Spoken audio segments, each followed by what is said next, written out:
हैं ऐसी बानी बोलिए जमकर झगड़ा हो, पर उससे न बोलिए जो आपसे तगड़ा हो। जो तुर्की कभी भारत को परेशान करने की सोच रहा था, वो अब भारत से ही गुहार लगा रहा है। तो वहीं सबसे बड़ी खबर, आखिरकार बाइडेन ने अफगानिस्तान में तालिबान के ऊपर कहर बरसाने का आदेश दे दिया। तालिबानियों के लिए आसमान से कहर बरसा, और ये कहर कोई छोटा मोटा नहीं। जानेंगे इन खबरों को विस्तार से। दो लंगोटिया यार पहले से पछता रहे हैं भारत से दुश्मनी मोल लेने के बाद, और अब एक तीसरा भी उसमें शामिल हो गया। दरअसल चीन, पाकिस्तान और तुर्की की बौखलाहट हर जगह पे तो दिख ही रही थी, पर अब यूएनएससी में भी भारत और अमेरिका की साझेदारी जिस तरीके से मजबूत हो रही है, उससे तुर्की, पाकिस्तान और चीन तीनों के ही उम्मीदों पर और आगे बढ़ने के मंसूबों पर पानी फिर गया है। अब तो तुर्की, पाकिस्तान और चीन तीनों को ये लग रहा है कि बाइडेन ने ये क्या बोल दिया। बाइडेन के बोलने से ही समझ में आ गया कि आने वाली रणनीति और खेल कुछ दूसरा है। संयुक्त राष्ट्र संघ में बाइडेन ने संयुक्त राष्ट्र संघ के विस्तार की बात की,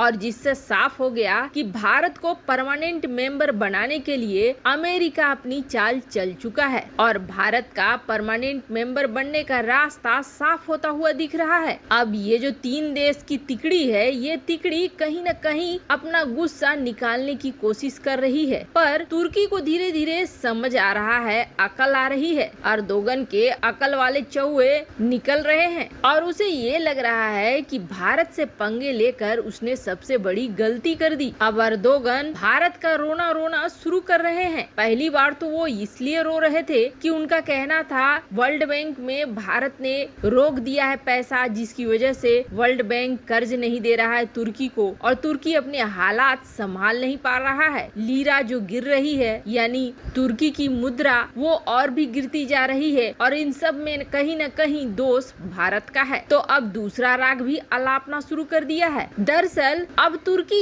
ये कह रहा है कि अरब के देशों में भारत की पकड़ हो गई है मजबूत, और अरब के देश भारत की बात सुन रहे हैं, हमारी बात नहीं सुन रहे हैं। मैं चाहता हूँ कि अरब देशों में मेरा व्यापार फैले, लेकिन भारत की वजह से अरब के देश हमें एंट्री नहीं दे रहे हैं। अर्दोगन का कहना है कि अरब देशों का संगठन भारत के ताकत में चला गया है, भारत के कंट्रोल में चला गया है। भारत जैसा चाहता है अरब देशों का संगठन वैसा ही करता है। इसलिए अरब देशों में जो थोड़े बहुत तुर्की के व्यापार हैं, उनको लगातार नुकसान ही मिल रहा है, और इन सब के पीछे तुर्की का मानना है कि भारत और सऊदी अरब का हाथ है। सऊदी अरब को भारत ने समझा बुझाकर अपने पाले में कर लिया है, और सऊदी अरब ने बाकी देशों के अंदर एक ऐसा भ्रम पैदा कर दिया है भारत के प्रति कि अरब देश भारत की सुन रहे हैं, किसी और दूसरे देश की नहीं सुन रहे हैं, और सऊदी अरब ही है जिसकी वजह से भारत ने अरब देशों में अपना प्रभाव बढ़ा लिया। अब कोई इस पगले को समझाए कि भारत की कूटनीति का नतीजा है कि धीरे धीरे तुर्की के ठिकाने लग रहे हैं।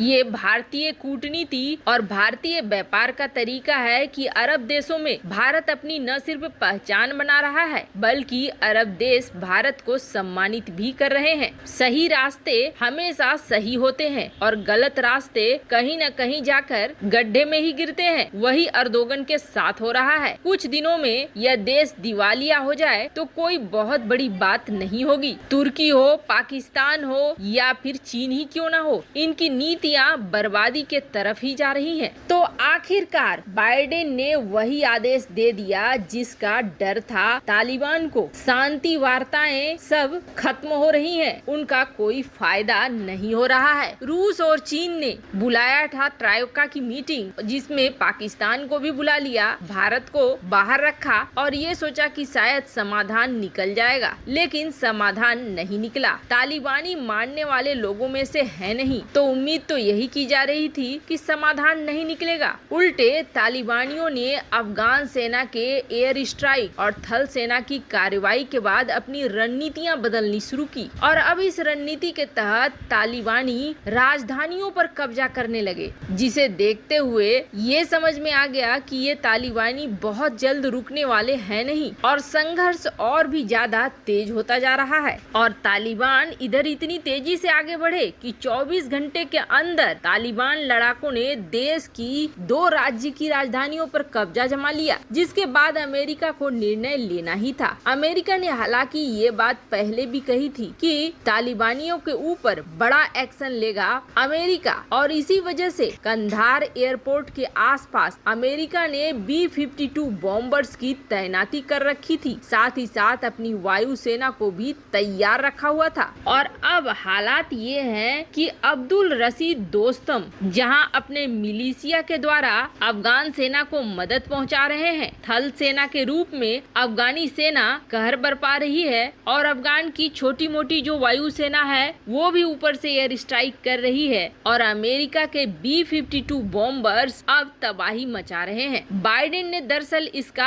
आदेश भी दे दिया और न सिर्फ B-52 बॉम्बर्स बल्कि AC-130 स्पेक्टर गनशिप भी आसमान से सटीक गोलीबारी कर रही है, जिसमें तालिबानी लड़ाकों को चुन चुन कर मारा जा रहा है। आपको बता दें, इस AC-130 का इस्तेमाल जहां तालिबानी लड़ाकों ने जो बंकर बना रखे हैं, जो पक्के निर्माण बना रखे हैं और उसमें छिप कर रहते हैं, उसको तबाह करने के लिए किया जा रहा है, तो वहीं जहां भी भीड़ में दिख रहे हैं लड़ाके, वहां भी इस गन का इस्तेमाल किया जा रहा है। आपको बता दें 1966 में ये अमेरिकी सेना में शामिल हुआ था और ये गन बिल्कुल आसमानी कहर की तरह टूट रहा है। यहाँ तक कि पाकिस्तानी सीमा के नजदीक भी तालिबान पर अमेरिकी वायुसेना एयर स्ट्राइक कर रही है और हालात अब ऐसे हो गए हैं कि इमरान खान कुछ नहीं कर पा रहा है और कुछ नहीं बोल पा रहा है। बम सिर्फ तालिबानियों पर ही नहीं गिर रहे हैं बल्कि पाकिस्तानी सीमा के अंदर भी गिर रहे हैं, फिर भी